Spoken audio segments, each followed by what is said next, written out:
We're honored to have with us at the الصحة podcast Dr. Fadية سعادة, World Bank Regional Practice Director for Human Development for the Middle East, North Africa, Afghanistan, and Pakistan.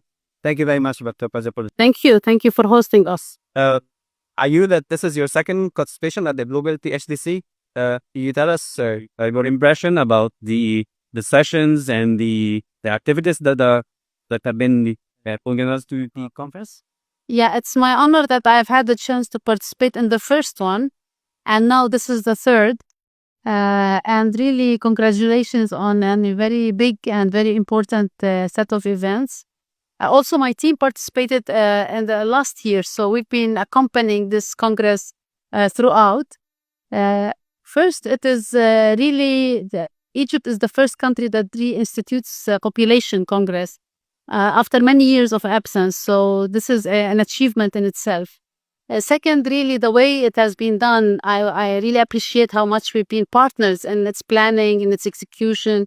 We've had many sessions where we participated or helped with its preparation. And on the substance, I saw the first one really focused a lot on demographics.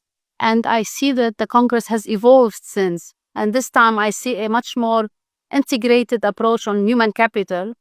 And you note that from the opening session, where we had around 9 ministers talking about all the dimensions of human capital, really impressive presence, and covering different angles that help bring a better outcome together. So the process as well as the focus and the outcomes are impressive, and congratulations. Thank you.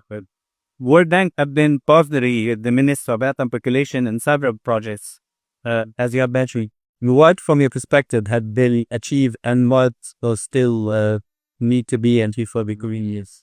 So we really are grateful to be partners with Egypt on a number of areas in human capital, from health to education to social protection. And let me just illustrate some of the achievements we have seen. And the credit, of course, goes to the government and the leadership.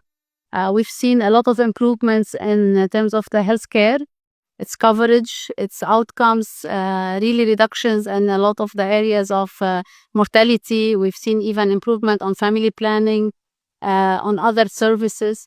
And we've seen the launch of a very impressive health reform that is in its first phase now. And that's going to be also change the whole landscape of health.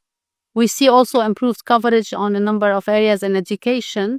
And of course, in social protection, we've seen the launch and really expansion of the Kafal and Karama, and that has had a big impact on people's lives. So the achievements are many, from health to education, as I mentioned, to social protection.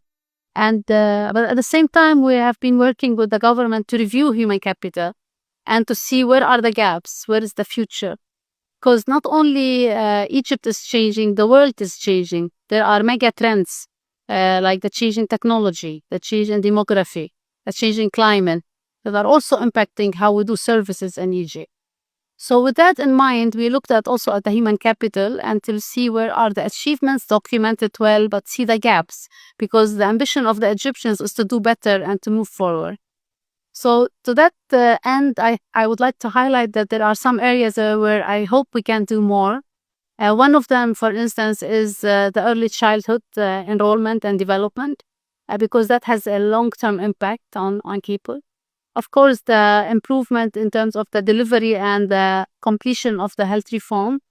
On education, better outcomes. We've seen better coverage now, but we now need to improve also the quality and the outcomes. And even in areas of professional training like TVET and preparing better skills for jobs, basically. Yes. And we also, in terms of health, we see that we have a very high incidence of non-communicable diseases. Many people may not know the term, but they know diabetes, they know high blood pressure. And we see these starting at very early onset in Egypt. And with increased longevity, that's a big challenge for the country, for the healthcare, but also for productivity and for the quality of lives of people. So you see there are, I call them the transitions are challenging. So when from children from home to school, that early childhood, from school to work, having skills for jobs, from also school or work to family, having the right, really women empowerment and female labor force participation and family support that's needed. And also from work to being a pensioner or to longevity, where we also see some challenges. This is not unique to Egypt, but it's part of a transition. But the key here is to keep the focus and to keep making progress, because Egypt deserves a higher human capital index than it has now. Fadiyya, Saada, thank you very much for being. My pleasure, and congratulations again, and good luck with the rest of the conference.